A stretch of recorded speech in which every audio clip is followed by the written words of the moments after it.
Hello friends, welcome back to my YouTube channel. तो कैसे हो आप लोग? आई होप सब अच्छे ही होंगे। तो आज की हमारी वीडियो का टॉपिक है एमिली डिकिंसन की poem because I could not stop for death का क्रिटिकल अप्रिसिएशन। जैसे कि हमने इनकी पोएम को बहुत डिटेल में डिस्कस किया था हम हमारी पिछली वीडियोज़ में। तो इनकी जो पोएम का जो मेन थीम था वो क्या था? मेन जो आइडिया था, सेंट्रल आइडिया ये था कि जो है पोएट ये कह रही हैं कि मैं जो है डेथ के लिए रुक नहीं सकती, या डेथ जो है मेरे लिए रुक नहीं सकती। अब डेथ मुझे आई है लेने, तो मुझे जाना ही पड़ेगा। तो इसका जो है मेन जो सेंट्रल आइडिया, मेन थीम यही था कि जो है डेथ जो है किसी के लिए भी रुकती नहीं है, हर किसी को वो आती ही है एक टाइम पे। ठीक है, तो उसको भी जो है खुशी खुशी जो है वेलकम करना चाहिए, ये नहीं कि आप उस टाइम पे सैड हो जाओ। ठीक है, तो अब हम शुरू करते हैं हमारा क्रिटिकल एप्रिसिएशन। तो death of the poems of Emily Dickinson sometimes comes as a visitor. वो विजिटर की तरह आते हैं डेथ। ठीक है, डेथ जो है एक विजिटर के रूप में दिखाई जा गई है उनकी पोएम्स में। लवर जेंटलमैन, लवर और जेंटलमैन, और कभी जो है लवर के रूप में या कभी जेंटलमैन के रूप में। Death in this poem is personified into a gentleman. अब वो एक जेंटलमैन के रूप में दिखाया गया है डेथ को इस पोएम में, इस पर्टिकुलर पोएम में एमिली डिकिंसन की। He was accompanied by immortality. He had come to take the speaker to the bridal room that is heaven। मतलब कि उसको लेने आया है ब्राइडल रूम, मतलब वो एक ब्राइड की तरह वो खुद को महसूस कर रही है और डेथ को जेंटलमैन की तरह। और ये डेथ उनको लेने आई है कहाँ ले जाने के लिए? एक रूम में, और रूम कहाँ है? हेवन में। ठीक है, मतलब कि रूम किसको माना गया है? हेवन को। The carriage image suggests a lover who, with a trusted friend, had come to call on the beloved. As a lover is never in a haste when in the company of beloved, so is death. It comes slowly but surely, knew no haste. Also suggests the arrogance of the power of death and the disregard for human life and wishes.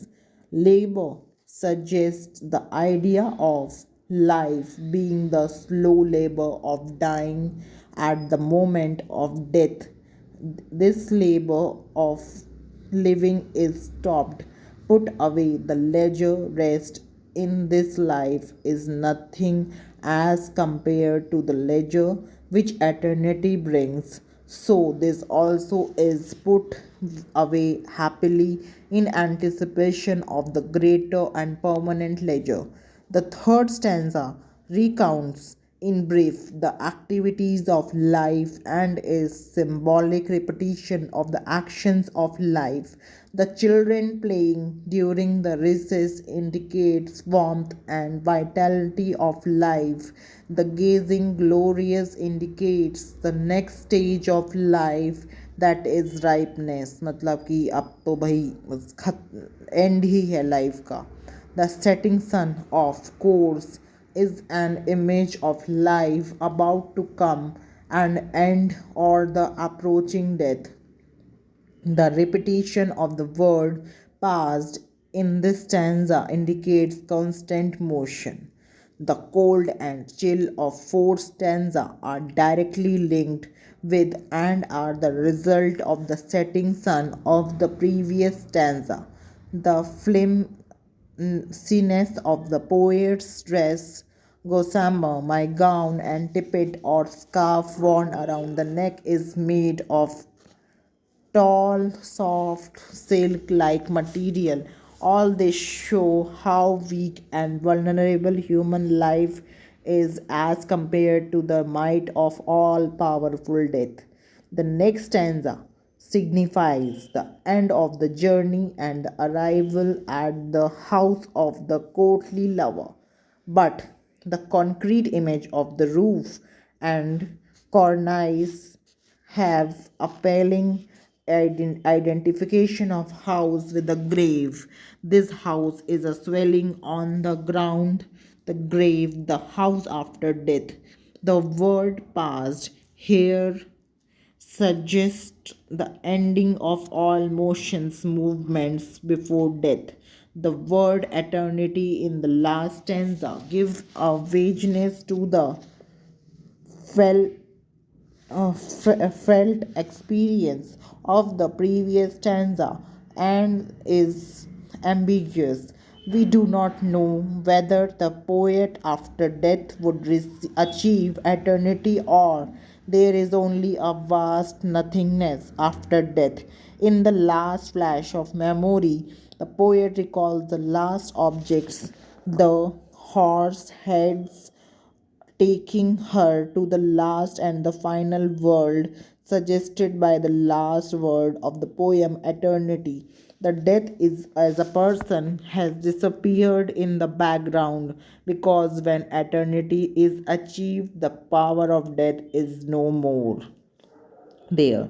Hugh Winters thinks that the poem ends in irresolution in the sense that it ends in a statement not offered seriously, but perhaps Winter is forgetting that no one can successfully refine the mystery and mysticism of death because it is beyond the scope of logic of words.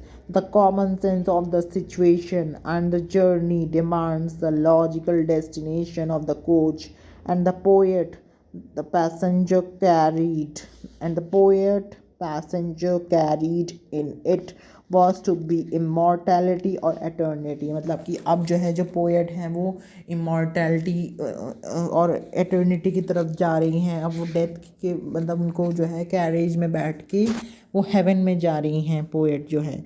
इसका ये मतलब है इस.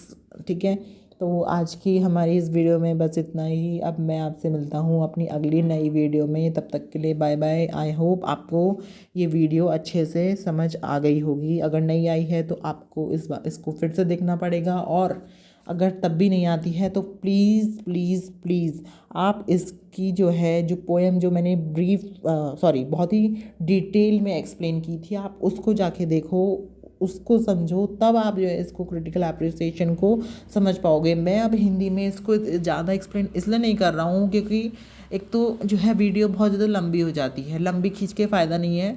ठीक है, और time भी ज़्यादा लगता है. और दूसरी चीज़ ये कि अगर हम जो है कोई इंग्लिश की चीज़ को हम उसे हिंदी में जो है बताते रहेंगे तो आप कैसे उसको इंग्लिश में आप लिख पाओगे, है ना.